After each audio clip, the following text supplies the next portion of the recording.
I'm Jay Vargas, retired colonel, United States Marine Corps.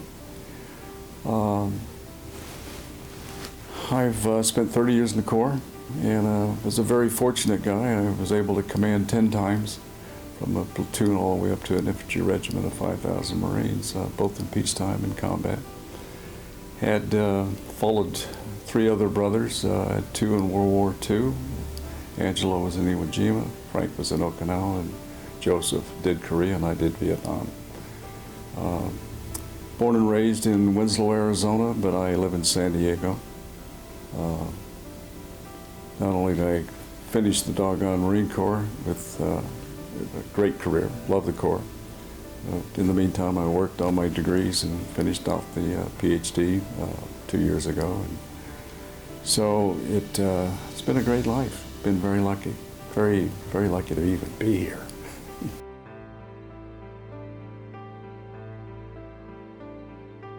I was a company commander of the Gulf Company 2-4, 2nd Battalion, 4th Marines, better known as the Magnificent Bastards. That's their logo. We were up along the DMZ from the ocean, along the Quaviet River. Our ballpark that we played in, I'd say played, was from the coastline all the way to Quezon and back, and it was a very hot area. Fortunately, we were more of into conventional warfare than, because the NVA came down in force with mechanized, small mechanized stuff and artillery. They were hardcore guys, well trained, better dressed than the Marines were. At times, I thought they had better weapons than we did. It just so happened that our battalion of about 780 strong at the time got in between the 320th Division coming across the DMZ. Their mission was to take and destroy the 3rd Marine headquarters at Dong Ha. And it just so happened we got in the middle. And Jim Livingston, another Medal of Honor recipient, was detached guarding a bridge over around Dong Ha, and I was up around Ni Ha, which was right on the border of the DMZ. And 2 of our companies got engaged with the lead elements of the 320th, which was, they could actually look at the 3rd Marine Division headquarters. That's how they got there. And how the hell they got there, they was probably under white parachutes coming across the desert. We caught a couple of them doing, well, caught many of them doing that. But we were ordered back down because the 2 companies really took some heavy casualties from this outfit. And I came down, marched all night. We were going to be heli-lifted from our position up along the DMZ, but a couple of our helicopters got hit badly. They aborted the mission, and so I had to march all night with my company and got back to a base element, and that we hadn't slept in 36 hours at that stage. And then at 4 o'clock in the morning, we were loaded up on some Mike boats on the river and told to go down to and really help those 2 companies. And my mission was to go through them and continue the attack into the village of Daido. As we were going forward, I was bringing in airstrikes, smoke, artillery on the enemy forces. And we had to knock out a lot of machine gun nests. And heavy artillery, not artillery, but small artillery was shooting at us. And on the way there, one of my platoons got pinned down by heavy machine guns. And I didn't have a platoon commander for one of my platoons, so I took about, we weren't very big at that stage, I took about 15 Marines forward. And a lot of them got hit immediately. But I ended up with about 4 of the Marines, and then I got to going and looking around, and everybody was wounded. I just kept going and took over two heavy machine gun nests, and then that encouraged my Marines to come up and join me. So we continued on and went forward in the attack, and the enemy was pushing out of the back end of the village to another village called Den 2. And what happened, it was about 400 meters of open space. So as we were pushing them out, our pilots were having a field day in artillery and naval gunfire. I was calling all that in, so we were really hurting them bad. And then they counterattacked. They realized they couldn't go that way, so they reinforced themselves and came back at us, and they pushed me into a graveyard. And I noticed the freshly dug graves, and I knew that that wasn't civilians, but it had to be the NVA troops that we had killed before during the two-day battle. But the only way I could survive is they encircled us. Everybody wrote us off. And we were down to 80 at that time. And we started out with 120. But what happened is that I only lost 4 Marines that day. The rest of them were wounded, but I was able to get them all out, and then we continued the attack. But as they encircled us, the sun went down. And everybody wrote J. Vargas and Gulf Company, his Marines of about 80, just wrote us off. They said, he's not gonna make it. But we fought all night, body and artillery within 50 yards of our position, which is unusual. But the only way that we could survive, and I know this sounds cruel, but I told everybody, dig up the fresh graves, put the body on the side, that becomes your foxhole. And we did a 360 defensive position. We fought all night. We lost 1 Marine that night, but when the sun came up the next morning, we had 340 bodies within us and around us that we had killed. But a lot was from us, but a lot of it was from artillery and airstrikes and night jets coming in and night jet fighters and dropped a lot of bombs around us. And I even got a call from Senator McCain's father, John McCain, who had the flotilla. He called them his little toys. And my naval gunfire officer came to me in the middle of the night and he says, the big kahuna wants to talk to you. And I said, who in the hell's the big kahuna? Well, it was Admiral McCain. And probably got the best motivational talk I think I've ever received in my life. I think John had a lot to do with all of us making it. And he says, Jay, I know everybody's kind of written you off, but I'm going to tell you something. I got my little toys out here, and we're going to fire all night for you. You make the adjustments around you, and I'll put a steel curtain around you. So we did. And I don't know if you've ever been around on those big ships, and the New Jersey was one of them. And I'm sorry, the Missouri. New Jersey was on station, but she didn't fire. So when those rounds came in, it was like, I'll tell you, it was scary just listening to the rounds come in, but it blew half the countryside away, you know. So they had a lot to do with making sure that the 340 that were laying around us the next morning. I thought, and Snoopy came in. Snoopy was a C-130 with Gatling guns. When she fired, it scared the living hell out of you. But you could hear the enemy screaming and yelling because those guns were just wiping them out. We still had guys penetrate our positions. I know one guy, he must have been on some kind of drugs because I know I hit him at least 4 times. And a lot of my Marines the next day were saying, sir, I hit that son of a bitch at least 3 times. I know I did. But he just kept coming and throwing grenades around like he was delivering the LA Times. But he finally went down. Sun came up the next morning, and I'll never forget the look in all of our faces. I'm sure I was the same way. Our eyes were as big as owls. And we all held our position. We had dead North Vietnamese soldiers with us, laying right next to us. We had the bodies of the soldiers that we had to remove out of the grave.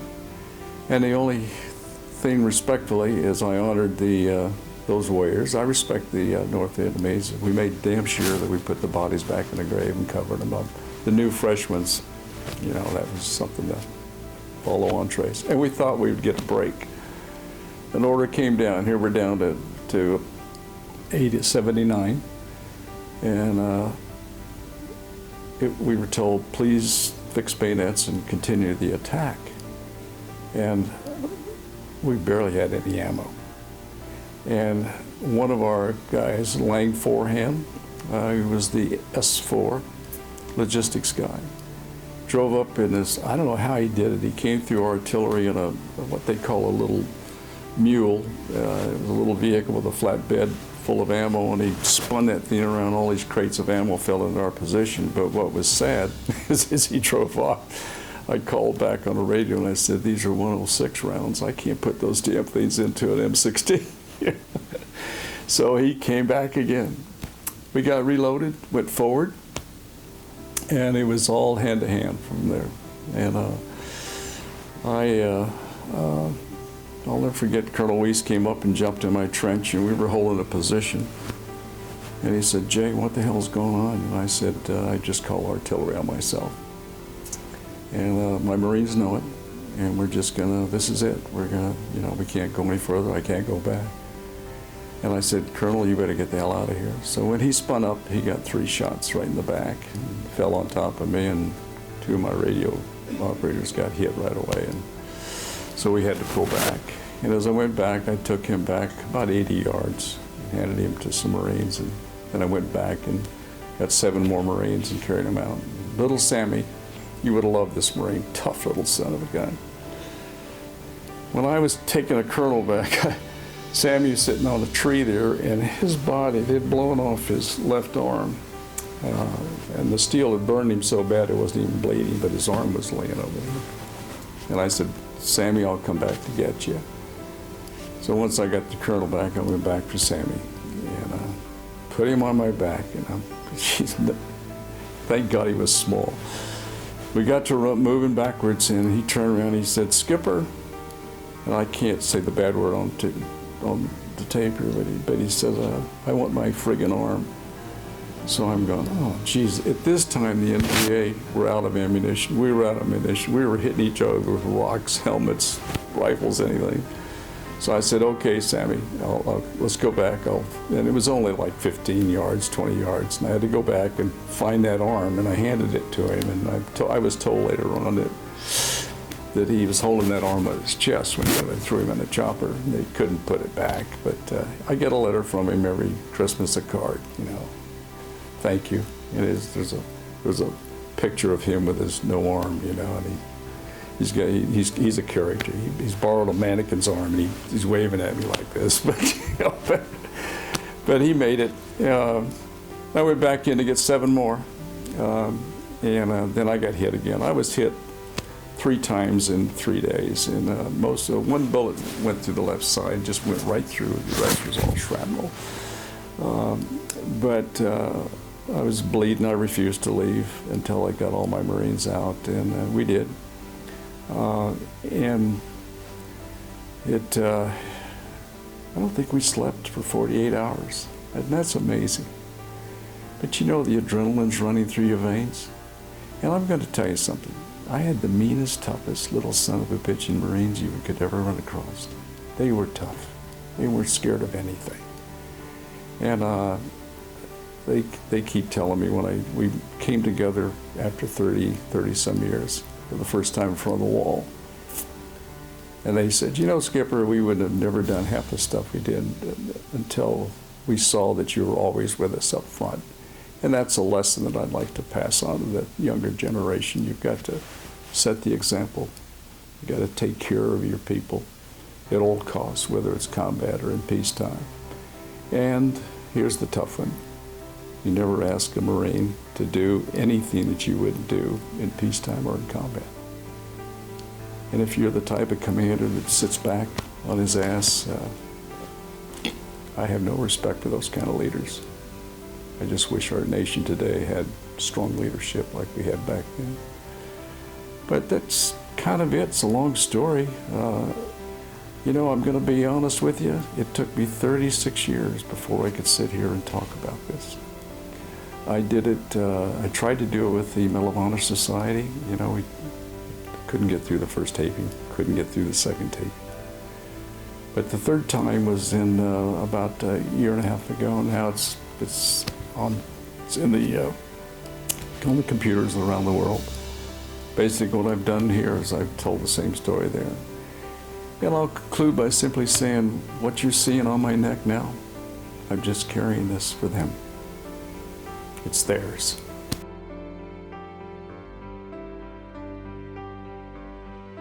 Well, I lived up to those 3 golden rules, What went through my mind is I had to save them. God, they were with me for almost 7, 8 months. Some of them, they fought right beside each other. And I wasn't about to leave them there. And I knew that if I didn't do it, if I would have been one of them, they would have probably sacrificed their lives like this corpsman did to help get me out. My stomach was starting to pop out on one side. Corpsman came up and kind of laid on me while the NVA were still running around. And they were confused. But as far as going in and I didn't hesitate. I knew I had to get them out. And they would have done the same thing for me.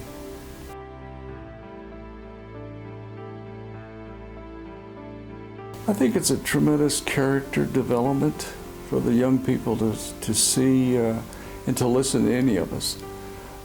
I do it like the rest of them. I just spoke to about 1,000 high school students in Riverside. They came in from 10 schools, I guess. I spent a lot of time with the wounded warriors because I'm really concerned for them.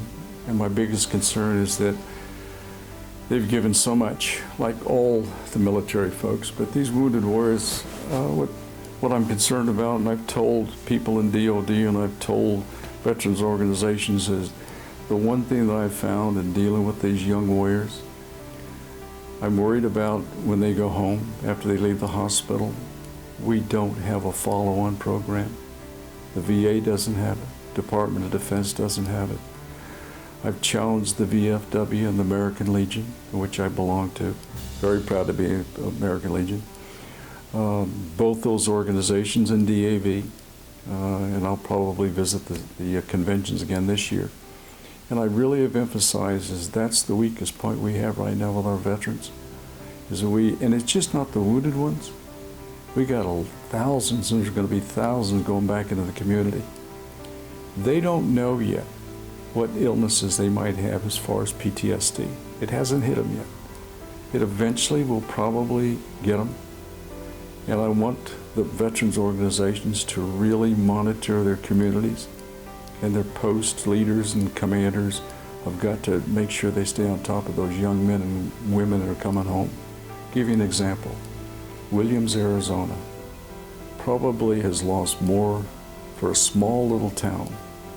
I think they've lost 14 or 15 good, hard-charging troops. They've asked me to come over and talk at their ceremony, and I think it's October. But that's just an example. I think that we need to, and the American Legion is the ones that have asked me to come over, the post there. We need to make sure that those guys, we talk about jobs. We can help them with jobs. But we really need to monitor. This post-traumatic stress is a toughie. It's a silent killer. And I've been asked to come out of my third retirement, so I'm traveling the countryside and visiting commands, wounded warriors, women veterans, about PTSD and suicide. So I've been asked if I would get out and give motivational talks and emphasize his life is too precious to throw away.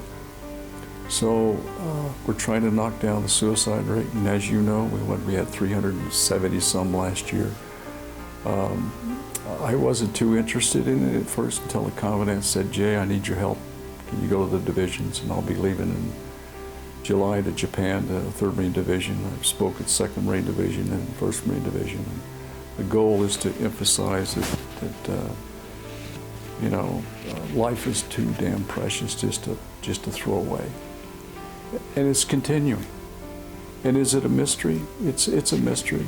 Is it an epidemic? It is an epidemic. And I've challenged the American Legion and VFW guys that I know. I said, hey, every convention, state convention I speak at, please, let's get on with it and help us out. Help each other with these young guys. The one thing about jobs, getting to jobs, wounded warriors, I've had them come up in our rap sessions and say, Colonel Jay, I got money. I'm getting my VA benefits, so I have money. I want a job. I really want a job. Guys cracked me up. I said, Jesus. I walk away and I said, I'll help you out. But he says, one kid says, I just want to be Joe Lunchbucket. I want to go to work at 8 o'clock, go home at 4:30. A job.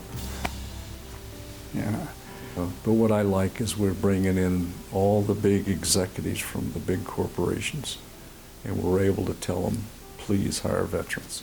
Come on, guys. You know, these guys are giving so much. You're getting quality. You're getting a well-trained person who understands what it's like from 8 to 4. He'll give you 100% work in your job. He might not have all the greatest education in the world, but he knows what to do and how to work, and he's loyal. And so we did okay last year, and I hope we can do the same this year. I understand that those companies picked up about 100 veterans just like that in about a week's time frame, which was good feedback to us. It doesn't sound like 100 is a big figure, but you know, full-time jobs.